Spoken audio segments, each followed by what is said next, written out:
Hello everyone! Today I'm going to be doing my June wrap-up, which I read 4 books in the month of June. Kind of. I cheated a little bit, but we'll get to that later. Yeah, I'm just gonna get started now.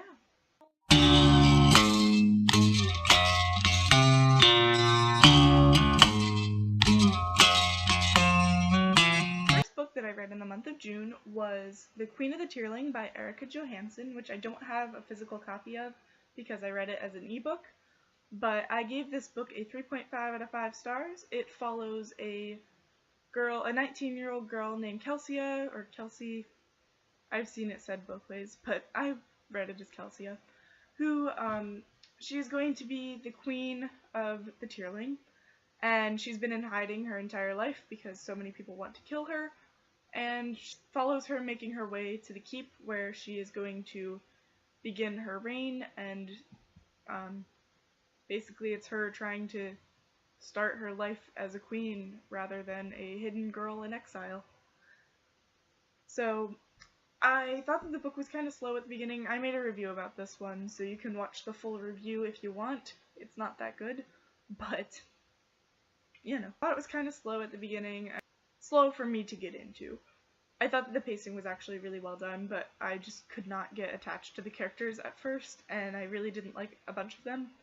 But once I got to the end and I was used to them more, I really enjoyed it, and I'm planning on reading the second one sometime soon. Soon is relative. The next book that I read during the month of June was Yes Please by Amy Poehler. It was her memoir.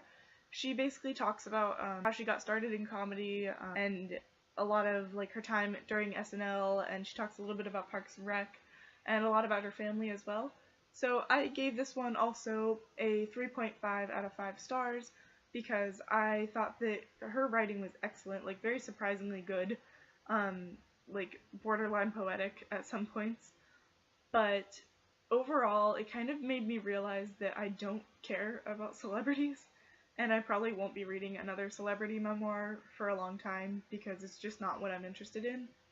I still love Amy Poehler, and I still thought the book was really well written, but I'm just not interested in the lives of famous people, I guess. One thing I will say is I listened to it on audiobook, and I thought that was an excellent way to take it in because I probably wouldn't have finished it had I been just reading it, but having her read it and she had guest readers, it was really fun. So definitely recommend that on audiobook. The next book that I read during the month of June was The Krell by Kiera Cass. It's the 5th book in the Selection series, which was originally going to be a trilogy, and then she added 2 more books that talk about the children of some of the characters from the first book. Well, the first half of the series. I thought that this was an excellent book. I gave it 5 out of 5 stars. Excellent conclusion. Ties up a lot of the loose ends from the Heir, the 4th book. I thought that the main character, Edelyn, matured so much during this book especially. She really became a lot more responsible because of her family, and I thought that that was one of the strong points of the book was just her relationship to her family members. Not very happy with her choice at the end. I was texting my friend telling her about how she chose the wrong boy. She's falling in love with the wrong person. But, I mean, all in all, everybody got a happy ending, and that's all that really matters. So, well, almost everyone. If you read it, you'll kind of know what I'm talking about, but one of the characters did not get what he wanted, but he was evil, so it's okay. Very happy ending, although my ship did not sail, and I'm very upset about that. But I'll forgive Kira eventually, I'm sure. The next book that I read it July 1st. I was supposed to finish it on the 30th, but I just didn't feel like reading that day, so I'm just counting it because I've read it before I filmed this, so. And that is Saga Volume 5 by Brian K. Vaughan and Fiona Staples. Once again, this is the 5th book in a series, which seems to be the trend of 2 books this month. We follow 2 warring nations. Alana and Marco are on different sides of a big war. And they fall in love and have a child, and everybody wants to kill them because of that. That's the gist of the entire series. This one was a lot of waiting for things to happen, rather than taking action, but there was a lot of important things that were addressed in this volume.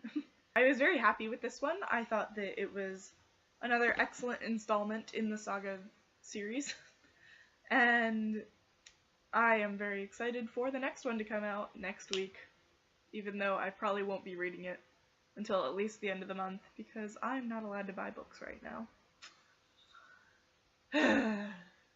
I have too many. Yep, Saga, 5 out of 5, excellent series. It's what got me into comic books, and now I have almost an entire shelf just of comics, so obviously very good start for me. But yeah, that was all that I read in the month of June and July 1st. I should have more time to read. Booktubeathon is in July, so I'll have more reason to read, and I'm very excited to see what I will have in store for my July wrap-up. So I will see you with another video very... Did I just do with my face? I will see you with another video very soon. Please like this if you like it, subscribe if you want to see more of me, and I will be filming at some point. Bye!